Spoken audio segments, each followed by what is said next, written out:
tudo bem? Hoje eu quero falar para você sobre o filme Não Olhe Para Cima.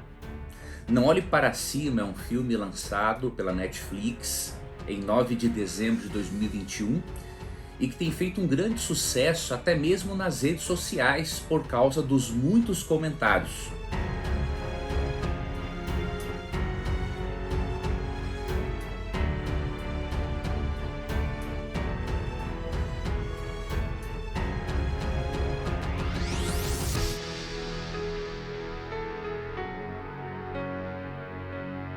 Nesse filme, dois astronautas descobrem que um cometa em órbita irá se chocar com a Terra em pouco mais de 6 meses, destruindo assim, extinguindo assim a vida em todo o planeta.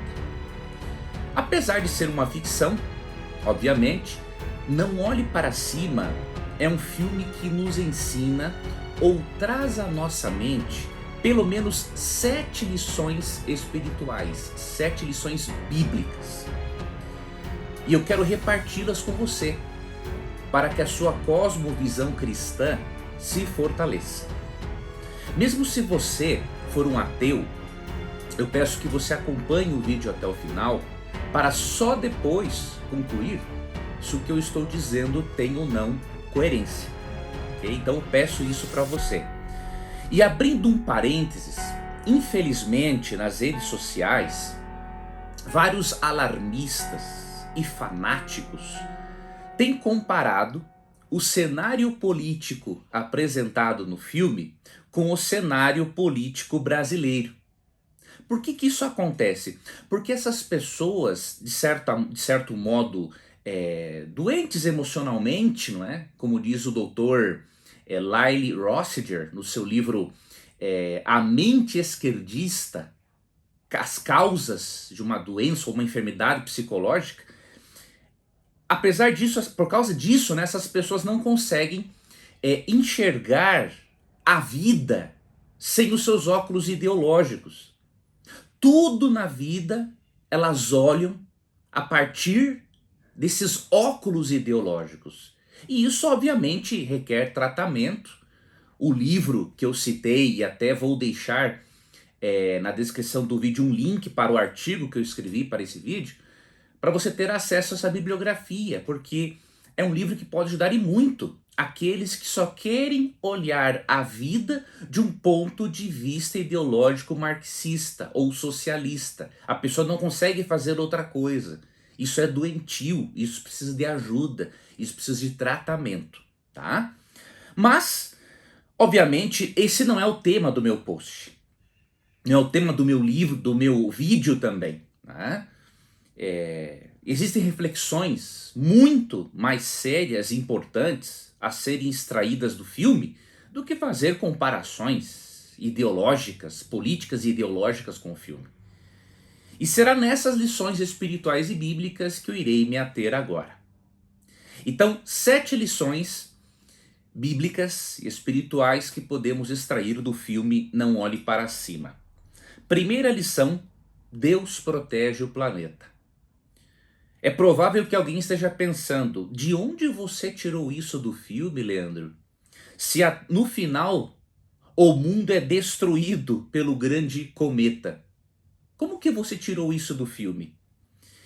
Tirando o lado catastrófico, não é, do mundo retratado pelo filme, ao ver o filme isso me lembrou, né, de uma coisa, que a posição do planeta Júpiter em nossa órbita, ela é estratégica para a proteção do planeta Terra, a fim de que esse tipo de colisão não aconteça. Por isso que, apesar de o filme não demonstrar que Deus protege o planeta, o filme me relembra que Deus protege o planeta por causa disso, tá? Norman Geisler, um dos autores do livro Não Tenho Fé Suficiente para Ser Ateu, ele explicou na página 127 do seu livro o seguinte: se Júpiter não estivesse em sua rota atual, a Terra seria bombardeada com material espacial, o campo gravitacional de Júpiter age como um aspirador de pó cósmico, atraindo asteroides e cometas que de outra maneira atingiriam a Terra. Isso se chama, querido internauta, de constante antrópica ou princípio antrópico, tá? A palavra antrópico vem do grego anthropos, que significa ser humano. Portanto, um princípio antrópico ou uma constante antrópica é um princípio que demonstra que o planeta foi preparado para possibilitar a existência de vida humana. E a posição estratégica de Júpiter é uma dessas constantes antrópicas, e existem pouco mais de 100, que demonstram que o planeta Terra é ajustado, preparado para receber vida. Então até o posicionamento de Júpiter, de forma estratégica, faz com que ele, com a sua força gravitacional, puxe para si todo o lixo cósmico, diríamos assim. E se Júpiter não estivesse onde está, o nosso planeta teria sido destruído, né, por meteoros, por cometas há muito tempo. Porque quantos meteoros e cometas passam por perto ou a meia distância, digamos assim, do nosso planeta? Tá? Então, esse fato do filme me fez relembrar esse dado do livro do Dr. Geisler, né? De que realmente a Terra é protegida por Deus, né? Especialmente por esse posicionamento de Júpiter, aonde ele precisa estar para, com a sua força gravitacional, trazer para si o lixo cósmico que extinguiria, obviamente, poderia extinguir a vida no nosso planeta. Por isso não é por acaso que a Bíblia nos convida a olharmos para cima. Por quê? Porque olhando para cima, nós podemos perceber que existe um Deus criador e mantenedor do universo. E o texto de Isaías 40:26 diz exatamente isso. Levantai ao alto os olhos e vede. Quem criou estas coisas? Aquele que faz sair o seu exército de estrelas, todas bem contadas, as quais ele chama pelo nome. Por ser ele grande em força e poder e forte em poder, nem uma só vem a faltar. As estrelas, o cosmos, é um convite para nós analisarmos e vermos e nos perguntarmos quem criou essas coisas. Por isso, né, nós podemos sim olharmos para cima, porque ao olharmos para cima, analisarmos um pouquinho sobre os astros e sobre a sua órbita, nós podemos perceber que existe uma mente mestra por trás de tudo isso. E deste modo, Isaías 40:26 convida você a olharmos para cima e nos perguntarmos: quem colocou o planeta Júpiter em um lugar estratégico para proteger o nosso planeta da colisão com meteoros e asteroides?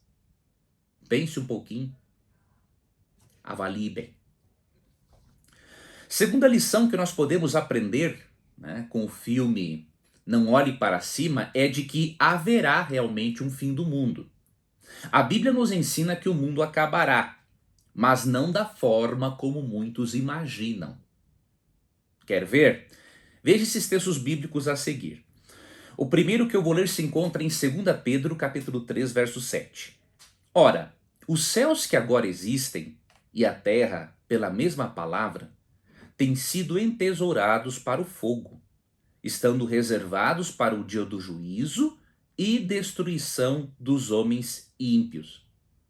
Esse primeiro texto é claro em dizer, né, que os céus que agora existem e a terra, né, estão sendo entesourados para o fogo, reservados para o dia do juízo final, obviamente, e destruição dos homens ímpios. Então o fim do mundo será o fim do mundo para os ímpios, não para aqueles que aceitaram a Cristo como Salvador pessoal. E outro texto que eu quero repartir com você se encontra na segunda carta de Pedro, também no capítulo 3, só que no verso 12. Virá, entretanto, como ladrão o dia do Senhor, ou seja, a volta de Cristo, o dia do juízo, virá de surpresa, né? Assim como um ladrão. no qual os céus passarão com estrepitoso estrondo e os elementos se desfarão abrasados. Também a terra e as obras que nela existem serão atingidas. O que isso nos mostra? Deus não destruirá o planeta por meio de um cometa, mas através do fogo. O objetivo será eliminar os ímpios e aqueles que não aceitaram o pagamento da dívida feito por Cristo na cruz pelos pecados dessas pessoas. Além disso, esse fogo será purificador. Este fogo que virá sobre o planeta por ocasião da volta de Cristo, né, ele vai purificar o nosso planeta de todos esses vírus, bactérias, de tudo aquilo que você imaginar, para que depois Deus possa reconstruir o planeta. E por falar nisso, este fogo que destruirá o planeta e os ímpios, não os justos que aceitaram a Cristo como Salvador, ele ocorrerá na segunda vinda de Cristo, né? Como você pode ver, por exemplo, em 2 Pedro 3,10.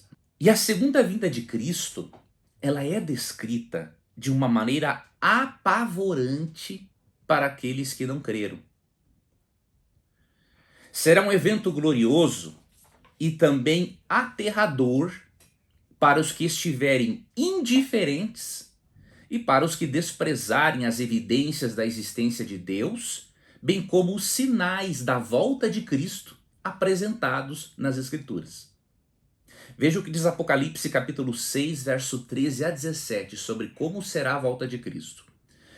As estrelas do céu caíram pela terra como a figueira, quando abalada por vento forte. Deixa cair os seus figos verdes, e o céu recolheu-se como um pergaminho quando se enrola. Então todos os montes e ilhas foram movidos do seu lugar. Veja, um evento desses não tem como ser secreto, não é? Como ensina a doutrina do arrebatamento secreto, é impossível. Os reis da terra, os grandes, os comandantes, os ricos, os poderosos e todo escravo e todo livre se esconderam nas cavernas e nos penhascos dos montes. E disseram aos montes e aos rochedos: caí sobre nós e escondei-nos da face daquele que se assenta no trono e da ira do Cordeiro, que é Jesus Cristo. Porque chegou o grande dia da ira deles. E quem é que pode suster-se? Entretanto, apesar dessa descrição aterradora para aqueles que não creram, o fim do mundo contaminado pelo mal e o fim do mundo contaminado e deturpado pelo pecado, ele será o início de um novo mundo. A Bíblia ensina que depois que Cristo voltar, nós viveremos um período de 1000 anos no céu. Você pode ler João 14, 1 a 3 e associar com Apocalipse capítulo 20. Depois desses 1000 anos, em que os justos farão parte da segunda fase do juízo de Deus para entenderem melhor o conflito entre o bem e o mal, a cidade santa de Deus descerá até o nosso planeta, como diz Apocalipse 21, 1 a 3. Então, recriado por Deus, Deus recriará o planeta para que a cidade santa desça até ele, tá? E com isso, nós viveremos na Terra nas mesmas condições edênicas que os nossos primeiros pais, Adão e Eva, viveram antes do pecado. Veja o que diz aqui 2 Pedro 3,13 e Apocalipse 21, versos 1, 2 e 5. Nós, porém, segundo a sua promessa, esperamos novos céus e nova terra, nos quais habita justiça. Veja, vai ser uma transformação tanto física quanto moral, diríamos assim, do nosso planeta, né?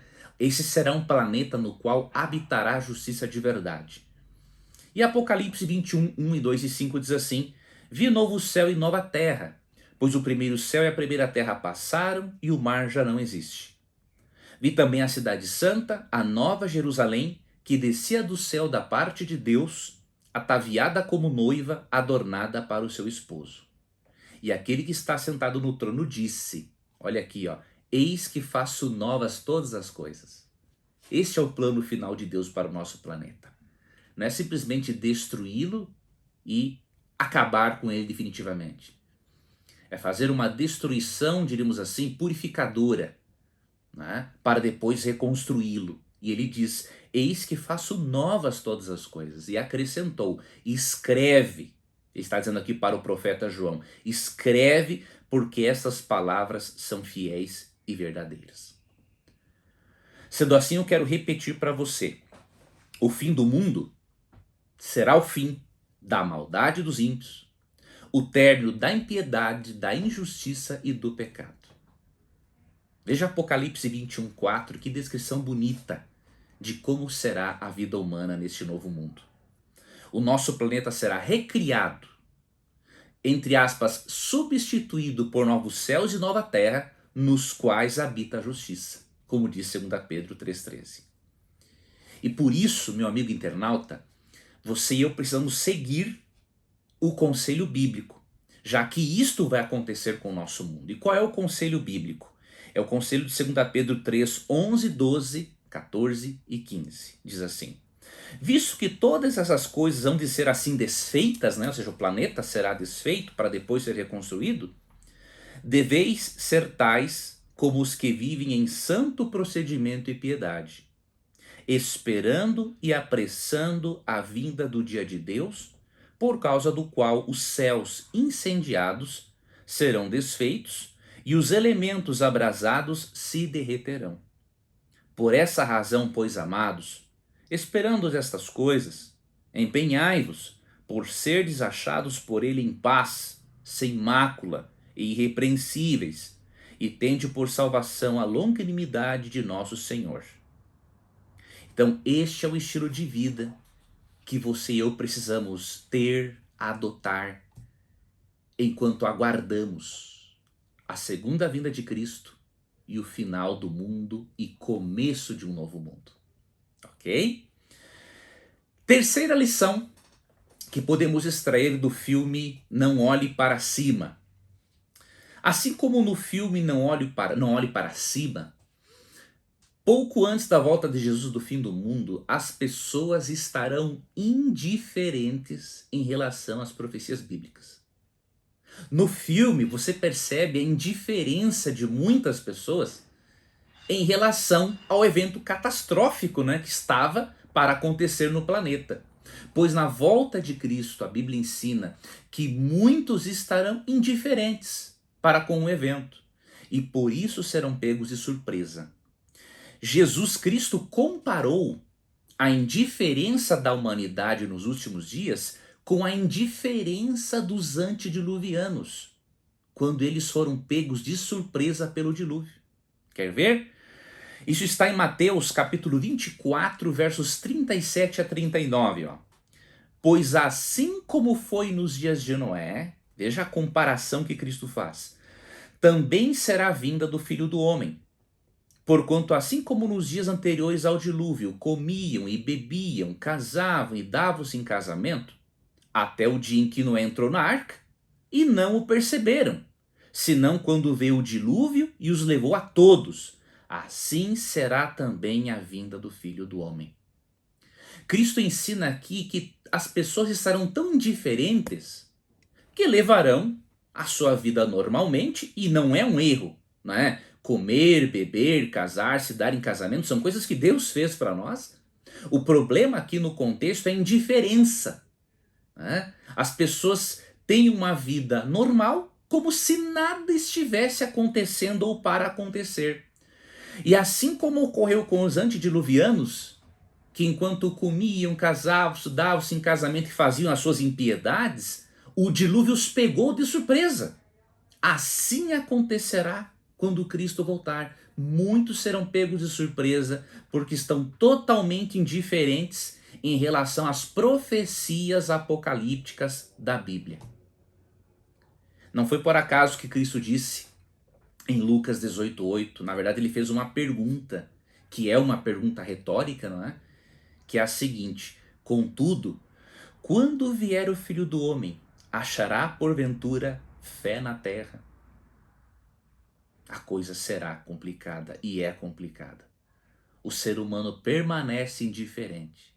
mesmo com todos os sinais que Cristo deixou nas Escrituras, mesmo com todas as profecias apocalípticas ou profecias a respeito do tempo do fim. Além disso, olha que interessante, no filme você vê que uma minoria luta para avisar uma maioria que está indiferente. Pois pouco antes da volta de Cristo, uma minoria pregará o evangelho para uma maioria que estará totalmente indiferente e, infelizmente, uma boa parte dessas pessoas que fazem parte da maioria, diríamos assim, elas não crerão na mensagem, né? Então a Bíblia chama essa minoria de remanescente. Remanescente é um resto, um restante de pessoas, né, que permanecerá fiel a Deus nos últimos tempos, diante de todo o cenário mundial, que será contrário ao Evangelho.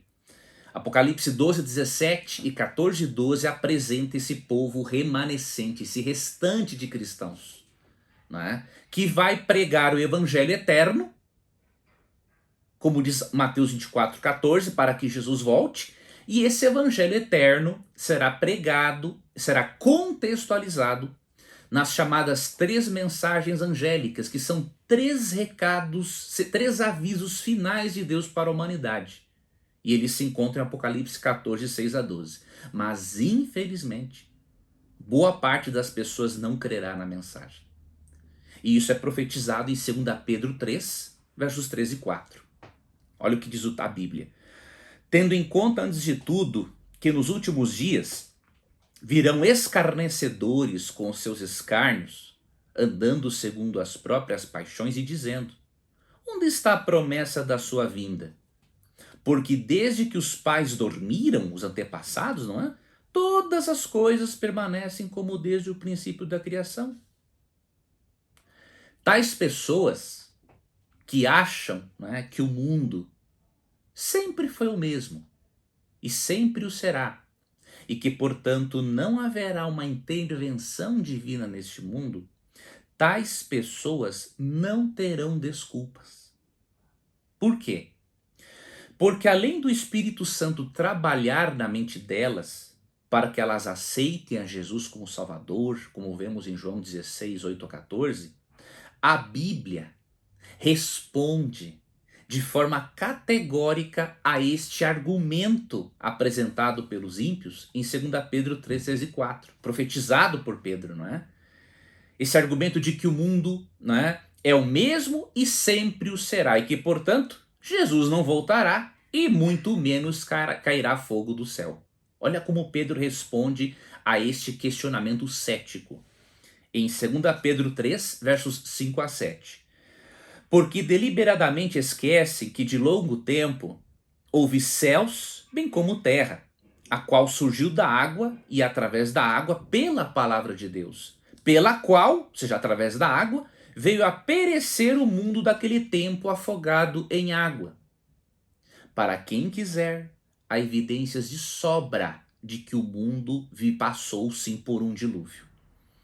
Ora, os céus que agora existem e a terra, pela mesma palavra, ou seja, pela mesma palavra que ordenou que a água destruísse o mundo no período antediluviano, diz assim, a mesma palavra de Deus, não é? Por essa palavra têm sido entesourados para fogo, estando reservados para o dia do juízo e destruição dos homens ímpios. Então Pedro argumenta o seguinte: se você descrê que Jesus vai voltar e que esse mundo será consumido pelo fogo, dá uma olhadinha no dilúvio.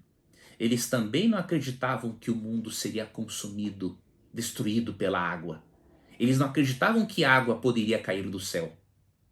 Porque na época não tinha chuva, era uma neblina que subia da terra e regava o planeta. Então eles não acreditavam que era possível cair água do céu. Da mesma forma, hoje, muitos não acreditam que Deus é capaz de fazer cair fogo do céu. Então, se Deus, com o poder da sua palavra, pôde fazer cair água do céu e fazer com que a água jorrasse da crosta terrestre, é óbvio que ele pode fazer o mesmo, só que agora mudando o elemento, com fogo, como ele ensina na Bíblia. Jesus não quer, amigo internauta, que nós sejamos pegos de surpresa. Foi por isso que quando ele foi perguntado sobre o final dos tempos, em Mateus 24:3, os seus discípulos perguntaram a respeito, ele deu aos seus seguidores uma relação de sinais que são avisos de que a sua volta está bem próxima. Então eu recomendo que você estude esses sinais, lendo Mateus 24, Lucas 21, 2 Timóteo 3, 1 a 5, tá? E estude também Daniel capítulo 2, que é um capítulo muito precioso que aponta para a volta de Jesus. E sejam cristãos, ateus, agnósticos, muçulmanos, judeus, budistas, hinduístas, espíritas, etc., todos terão um dia de olhar para cima e encarar o Criador. Vai depender da decisão de cada um se ao Cristo voltar a pessoa estará alegre por estar preparada ou desesperada por estar despreparada. A escolha vai ser de cada um de nós. E você quer ver como vão reagir os preparados e como vão reagir os despreparados? Os preparados reagirão da mesma forma que o apóstolo Paulo estava reagindo, só com a possibilidade de Cristo voltar nos dias dele. Paulo diz assim, aguardando a bendita esperança e a manifestação da glória do nosso grande Deus e Salvador, Cristo Jesus. Isso está em Tito capítulo 2, verso 13. Você pode também conferir Isaías 25, 9, que é uma aplicação feita à reação dos justos. Mas os justos estarão como Paulo, aguardando a volta de Cristo e tendo no seu coração a certeza de que ela é uma bendita, ela é uma bênção para nós, ela é uma bendita esperança, uma esperança abençoada. Então essas pessoas estarão tranquilas, felizes, em expectativa. Já os despreparados reagirão dessa maneira. Olha o que diz Apocalipse 6, 15 a 17. Os reis da terra, os grandes, os comandantes, os ricos, os poderosos, e todo escravo e todo livre, se esconderam nas cavernas e nos penhascos dos montes, e disseram aos montes e aos rochedos: caí sobre nós, e escondei-nos da face daquele que se assenta no trono e da ira do Cordeiro, porque chegou o grande dia da ira deles, e quem é que pode suster-se? Você percebe a diferença? Todos terão de olhar para cima e encarar o Criador. A diferença é que alguns estarão preparados e felizes, e outros despreparados e desesperados, ao ponto de se esconderem, não é, nas cavernas e nos penhascos dos montes, para não terem de olhar para cima e encarar o Criador, que rejeitaram por toda a vida. Agora pense por um instante. Você que pode estar duvidando, não é, de que isso possa acontecer. Se Jesus veio pela primeira vez, e isso é um fato histórico, por que ele não viria pela segunda vez? Sendo que ele prometeu que viria, por exemplo, em João 14, 1 a 13, e ele nunca mentiu.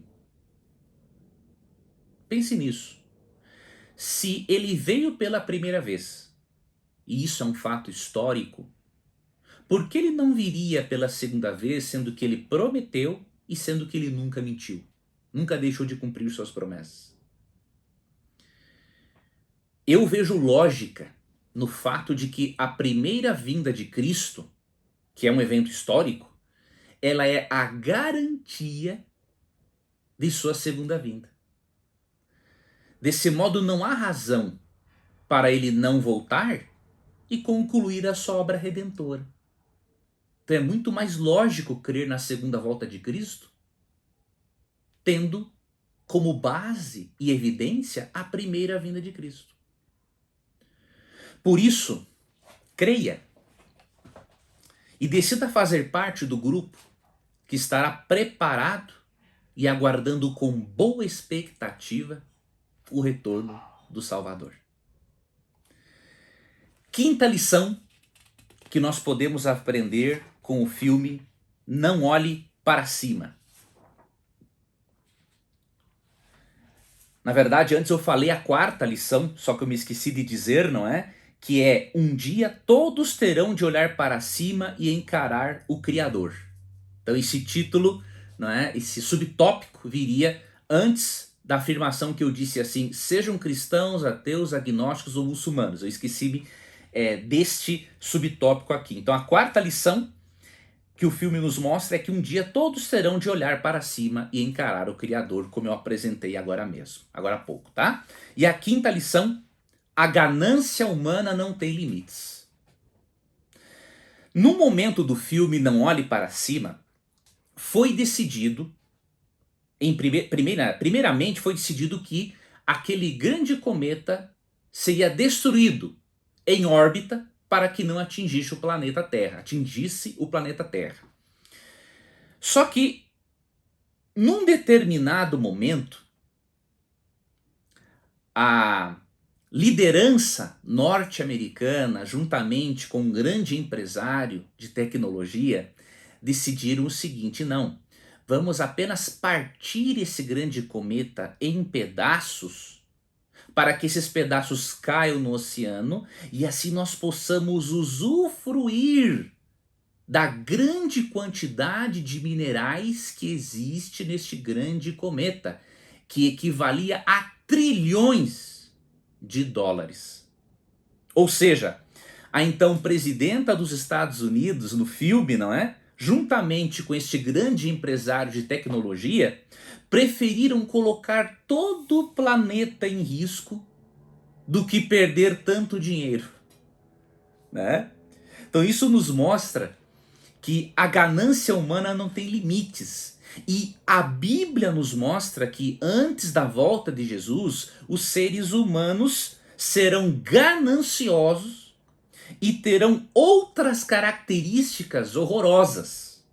Veja o que diz aqui, 2 Timóteo 3, 1 a 5, e perceba mais uma vez que a Bíblia é exata em suas predições.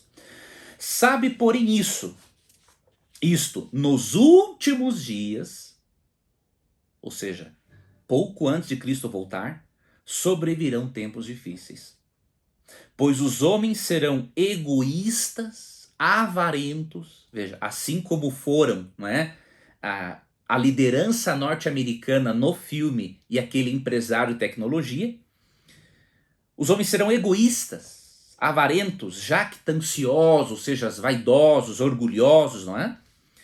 Serão também arrogantes, blasfemadores, desobedientes aos pais, é o que mais tem hoje, ingratos, irreverentes, desafeiçoados, implacáveis, caluniadores. A internet está aí para provar isso. Sem domínio de si, cruéis, inimigos do bem, traidores, atrevidos, enfatuados, mais amigos dos prazeres que amigos de Deus, tendo forma de piedade, negando-lhe, entretanto, o poder. Foge também desses. Na sua segunda carta a Timóteo, Paulo profetizou, inspirado pelo Espírito Santo, como estaria o mundo pouco antes da volta de Cristo. E ele orienta a Timóteo, não é? A fugir dessas pessoas, assim como orienta a nós mesmos, não é? Então, a Bíblia já profetizou, assim como o filme Não Olhe para Cima demonstrou, que a ganância humana não tem limites, não é? E este é o retrato exato da humanidade, como apresentado em 2 Timóteo 3, 1 a 5. E eu lhe pergunto, isso não lhe diz algo sobre a brevidade do retorno de Jesus Cristo do fim do mundo? Se isso não lhe diz algo, está mais do que na hora de que você ler a Bíblia, estudá-la de uma forma diferente.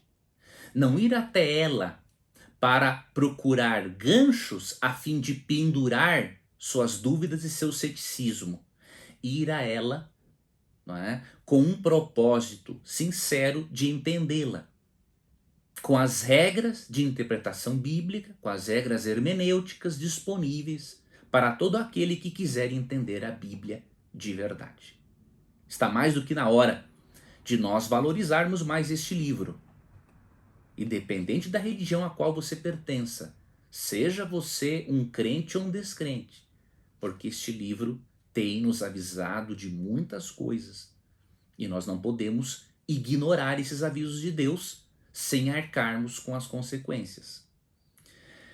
Sexta lição e penúltima lição que podemos extrair do filme Não Olhe Para Cima é que, no fim das contas, a fé, a oração e a família é o que valem. Enquanto o cometa estava caindo sobre a Terra, no filme, um dos astronautas decidiu voltar para sua família e jantar com ela na companhia de amigos. Num dado momento, o astrônomo que voltou para a família, ele reconhece que a sua família não é tão religiosa para agradecer pelo alimento. Porém, um jovem rebelde que havia sido evangélico e que estava ali tendo um caso com a astrônoma, né? Ele se dispõe a orar.